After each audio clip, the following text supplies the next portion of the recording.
তালের শাঁস খোলার জন্য প্রথমে আমি এই যে কাঁটা চামচ দিয়ে তার নিচের অংশ দিয়ে এভাবে করে এক সাইড করে খুলে আস্তে আস্তে করে খুলে এই যে এভাবে খুলে নিয়েছি এই যে কাঁটা চামচ দিয়ে। আমি আরেকটাও দেখিয়ে দিচ্ছি যে কীভাবে খুলতে হয়। তো এই যে দেখুন এক সাইড থেকে আমি এভাবে করে আস্তে আস্তে করে ঘুরিয়ে ঘুরিয়ে এই যে নিচের দিকে নিয়ে এভাবে কাঁটা চামচের দিক দিয়ে ভিতরের দিকে আস্তে আস্তে চাপ দিয়ে তারপরে খুলতে হবে।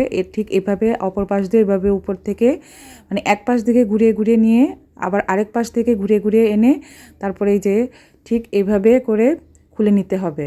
এই যে দেখুন সুন্দর করে উঠে গেছে। বেশি জোরে চাপ দেওয়া যাবে না, খুব আস্তে আস্তে এই কাজটা করতে হবে। আর তারপরে আমি চামড়াটা ছিলি হলো আস্তে আস্তে করে নখের এক পাশ দিয়ে তারপর এটাকে চাপ দিয়ে ধরে আস্তে আস্তে করে এটাকে এই যে উঠাতে হবে। এই যে দেখুন কি সুন্দর করে চামড়াটা উঠে আসছে। যে ঠিক আমি নখ দিয়ে আস্তে আস্তে করে উঠিয়ে নিচ্ছি। আপনারা যদি নখ দিয়ে না উঠাতে পারেন তাহলে এটাকে আপনারা চামিচ দিয়ে উঠাতে পারেন, এটা যার যার সুবিধা। আর আমি ঠিক এভাবে নখের সাইড দিয়ে একটু চাপ দিয়ে তারপর আমি আস্তে আস্তে করে উঠিয়ে ফেলি। যেভাবে উঠালে সুন্দর হয়ে উঠে আসে।